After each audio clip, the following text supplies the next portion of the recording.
नमस्कार दोस्तों, मैं नितेश आप सभी का स्वागत करता हूं हमारे YouTube channel wealth management with Nitesh में, जहां पे हम स्टॉक मार्केट से related regular updates and educational videos लाते रहते हैं। माइंड ट्री टेक्नोलॉजी लिमिटेड ने अपने F1 2022 के Q1 के रिजल्ट्स अनाउंस किए हैं, जिसे आज हम अपने वीडियो में कवर करने वाले हैं। तो वीडियो को अंत तक ज़रूर देखिएगा ताकि आपको कंपनी के रिजल्ट्स के बारे में एक प्रॉपर इन्फॉर्मेशन मिल सके। अगर आप शेयर होल्डर हैं या कंपनी में इन्वेस्ट करना चाहते हैं तो ये वीडियो आपके लिए काफ़ी इन्फॉर्मेटिव हो सकता है।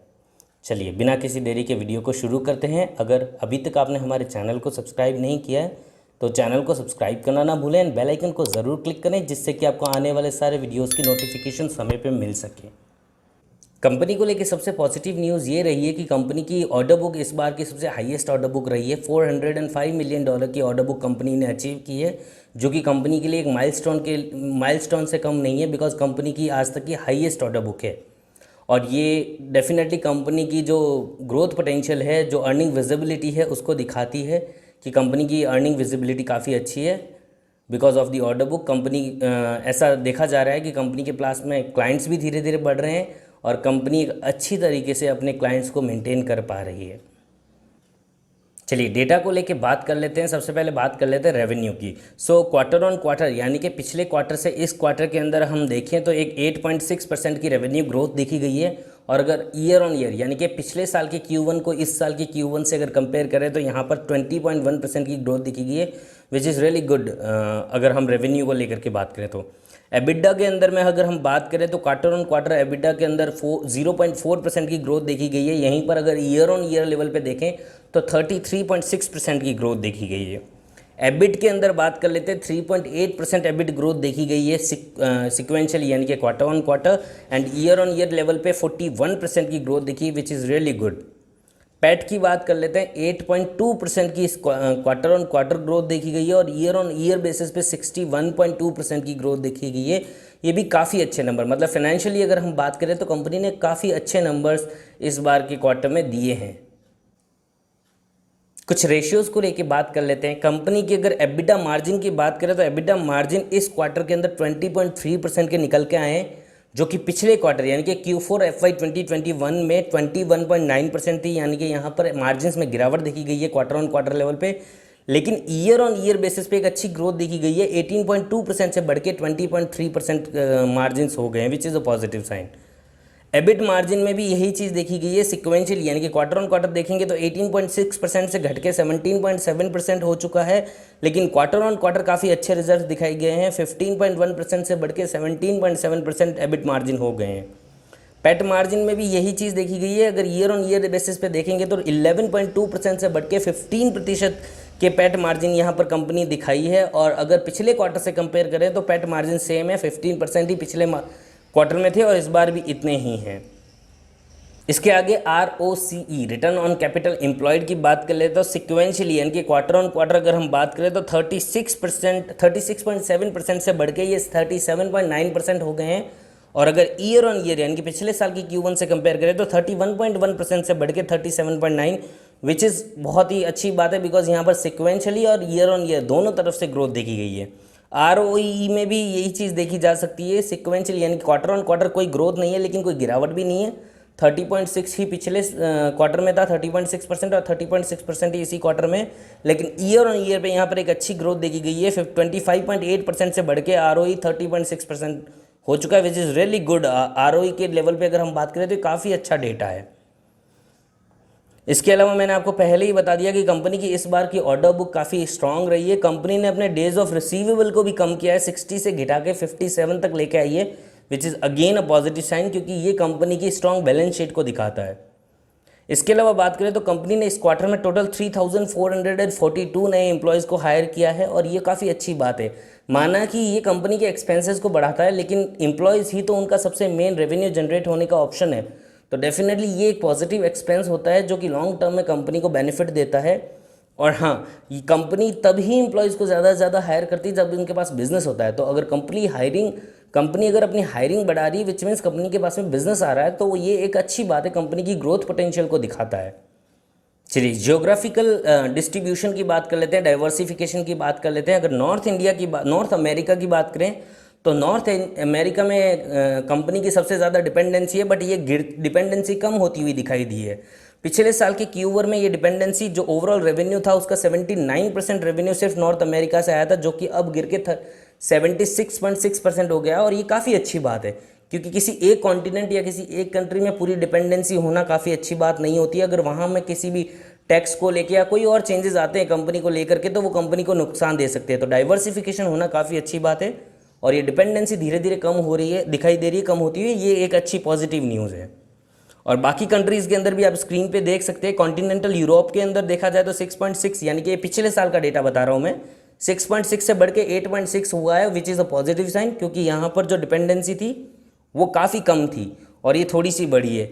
यूके एंड आयरलैंड में भी यही चीज़ देखी गई है, 6.5 से बढ़ के 7.6 हो गई है, which is a positive sign. हाँ, यहाँ पर एशिया पैसिफिक में अगर आप देखेंगे तो 7.9 से कम होकर 7.2 हुई है, which is not a positive sign, but इतनी ज़्यादा गिरावट भी नहीं है। तो धीरे धीरे कंपनी इस चीज़ को मैनेज कर सकती है। इंडस्ट्रियल आउटलुक देख लेते हैं, इंडस्ट्रियल डाइवर्सिफिकेशन देख लेते हैं। BFSI यानी कि banking and financial services and insurance, इस सेक्टर में कंपनी की डिपेंडेंसी 20.3% थी पिछले साल, जो कि घट के 18.2% हो गई है। गिरावट मैं पॉजिटिव नहीं ले सकता इसको, बिकॉज यहाँ पर देखा जाए तो कंपनी मेजरली 4 सेगमेंट में काम करती है। तो अगर हम एवरेज भी देखें तो अगर एक स्टैंडर्ड अगर बात करें तो 25% ईच सेगमेंट में होना चाहिए। तो यहाँ पर 20% से गिर के 18.2% हुई है, तो it is not a very positive sign, but इसे हम इतना ज़्यादा नेगेटिव साइन भी नहीं कह सकते हैं, क्योंकि ये जो गिरावट हुई है इसका पॉजिटिव इम्पैक्ट दूसरे सेक्टर में हुआ है जहाँ पर पहले से डिपेंडेंसी कम थी। अगर हम कम्युनिकेशन मीडिया एंड टेक्नोलॉजी में देखें तो ये 47% की डिपेंडेंसी थी, जो कि गिर के 45.4% हुई है, which is a positive sign. Retail, CPG and manufacturing segment के अंदर यहाँ पर एक अच्छी पॉजिटिव बात यह है कि यहाँ पर जो डिपेंडेंसी है धीरे धीरे बढ़ती हुई दिखाई दे रही है। 20.4% से बढ़ के 22.1% हुई है। ट्रैवल, हॉस्पिटैलिटी एंड ट्रांसपोर्टेशन को लेकर के 11.1% की डिपेंडेंसी थी, जो कि बढ़ के 13.3% हुई है। सो ओवरऑल इंडस्ट्रियल डाइवर्सिफिकेशन भी अच्छा है। एक कम्युनिकेशन एंड मीडिया सेगमेंट के अंदर थोड़ी सी ज़्यादा डिपेंडेंसी है, बट वो उतनी भी ज़्यादा नहीं है और धीरे धीरे वो भी कम होती हुई दिखाई दे रही है। क्लाइंट्स को लेके बात कर लेते हैं। कंपनी के पास में क्लाइंट्स काफ़ी ज़्यादा हैं, काफ़ी अच्छे क्लाइंट्स के नंबर हैं कंपनी के पास में। Total 260 clients, active clients company के पास में हैं और 7 नए क्लाइंट्स जुड़े हैं कंपनी के पास में, जिसमें से 2 क्लाइंट $1 मिलियन से ज़्यादा के क्लाइंट्स हैं। एंड अगर बात करें तो 3 ऐसे क्लाइंट्स हैं जो कि $5 मिलियन से ज़्यादा के क्लाइंट हैं, और यहाँ पर 5 नए $10 मिलियन के कस्टमर्स क्लाइंट्स इनके साथ जुड़े हैं और एक $20 मिलियन के कस्टमर क्लाइंट इनके साथ जुड़ा है। So which is a positive sign कि कंपनी के पास में बिजनेस आ रहा है, धीरे धीरे कंपनी का बिजनेस बढ़ता जा रहा है। It is a positive sign. Client contribution की बात करें तो रेवेन्यू के अंदर टॉप क्लाइंट का जो कंट्रीब्यूशन है वो 27.4% है, जो कि पिछले साल की Q1 के अंदर 30.1% था, यानी कि डिपेंडेंसी यहाँ पर टॉप क्लाइंट से कम हुई है, which is a positive sign. Top 5 client से 42.9% रेवेन्यू था, जो कि गिर के 38.5% हुआ है, अगेन पॉजिटिव साइन। यहाँ पर टॉप 5 की डिपेंडेंसी कम हो रही है। टॉप 10 में 52.0% था, जो कि गिर के 47.5% हुआ है, अगेन पॉजिटिव साइन, क्योंकि यहाँ पर डिपेंडेंसी कम हो रही है। टॉप 20 क्लाइंट में 63.5% था, जो कि गिर के 60.2% हुआ है, अगेन पॉजिटिव साइन। सो यहाँ पर जो कंट्रीब्यूशन में जो डाइवर्सिफिकेशन धीरे धीरे कंपनी कम कर रही है, which it is really a positive sign, क्योंकि कंपनी ने हर सेगमेंट में जितने भी टाइप के सेगमेंट्स की हमने बात की वहाँ पर डिपेंडेंसी धीरे धीरे एक पर्टिकुलर सेगमेंट में या एक पर्टिकुलर क्लाइंट पे कम की है। कंपनी में नंबर ऑफ एम्प्लॉयज़ की बात करें तो 21,955 एम्प्लॉयज़ पिछले साल के Q1 में थे, जो कि इस बार बढ़ के 27,256 हो गए हैं, विच क्लियरली शोज़ कि कंपनी अपने एम्प्लॉयज़ को बढ़ाती जा रही है। इसका मतलब कंपनी के पास में बिजनेस है और इसीलिए उस बिज़नेस को मैनेज करने के लिए कंपनी अपने एम्प्लॉयज़ को बढ़ा रही है। अट्रीशन की बात करें तो 16.6% पिछले साल के Q1 में था, जो कि गिर के 13.7% हो गया है। It is a positive sign because company का अट्रीशन कंपनी के वर्किंग इन्वायरमेंट को दिखाता है। अट्रीशन जिन्हें नहीं पता उन्हें मैं बता दूं, अट्रीशन का मतलब होता है कंपनी में से जब एम्प्लॉय छोड़ के जाता है कंपनी को, उसे हम अट्रीशन कहते हैं। तो कंपनी अगर एम्प्लॉयज़ अगर अपनी कंपनी को छोड़ रहे हैं, इसका मतलब कंपनी में उनको वर्किंग इन्वायरमेंट अच्छा नहीं मिल रहा है, तो definitely it is not a positive sign. और कंपनी का अट्रीशन कम हो रहा है, विच शोज़ की कंपनी अपने वर्किंग इन्वायरमेंट को हेल्दी बना रही है, एम्प्लॉय सेंट्रिक बना रही है। Though it is on the higher side, but the positive thing is it is going down. यहाँ पर अगर हम इसे पिछले क्वार्टर से कंपेयर करें तो ये बढ़ा भी है, पिछले इस साल मतलब Q4 FY 2021 का अट्रिशन 12.1 था, जो कि बढ़ के 13.7 हुआ है। But year on year basis पे ये गिरता हुआ दिखाई दे रहा है, which is again a positive sign. Employee concentration देखें अगर, नंबर वुमेन कंसंट्रेशन देखें अगर एम्प्लॉय में, तो ये 32% था पिछले साल भी और अभी भी 32% है। इसमें ना कोई गिरावट देखी गई, ना कोई बढ़ोतरी देखी गई, बट हाँ ये एक अच्छा नंबर है, हेल्दी नंबर है 32% अगर एम्प्लॉयज़ विमेन है तो। चलिए आखिर में डिविडेंड को लेके बात कर लेते हैं। कंपनी के बोर्ड मेंबर्स ने 17.5 रुपीज़ का पर शेयर डिविडेंड डिक्लेयर किया है, जो कि शेयर होल्डर्स के अप्रूवल के बाद में शेयर होल्डर्स को दिया जाएगा। एजीएम में जो अप्रूवल होता है उसके बाद में दिया जाएगा। तो यही सब इन्फॉर्मेशन थी जो मैं कंपनी को लेके आपको बताना चाहता था। कंपनी के ओवरऑल रिजल्ट की बात करें तो काफ़ी अच्छे आए हैं और उसका रिजल्ट आप शेयर मार्केट में देख भी सकते हैं। जिस समय मैं वीडियो रिकॉर्ड कर रहा हूँ उस समय ये शेयर 8.5% से अप हैं और ये डेफिनेटली जो कंपनी के इतने अच्छे और इतने शानदार रिजल्ट्स आए हैं उसी के कारण ये बढ़ोतरी, ये शेयर के अंदर इतना बड़ा उछाल देखा गया है। सो आई होप ये वीडियो आपको पसंद आया होगा। अगर इस कंपनी में आप इन्वेस्ट करना चाहते हैं तो डेफिनेटली एक प्रॉपर रिसर्च के बाद में इन्वेस्ट कीजिए। किसी वीडियो को या किसी भी किसी की रिकमेंडेशन पर कभी भी इन्वेस्ट करना सही नहीं होता है।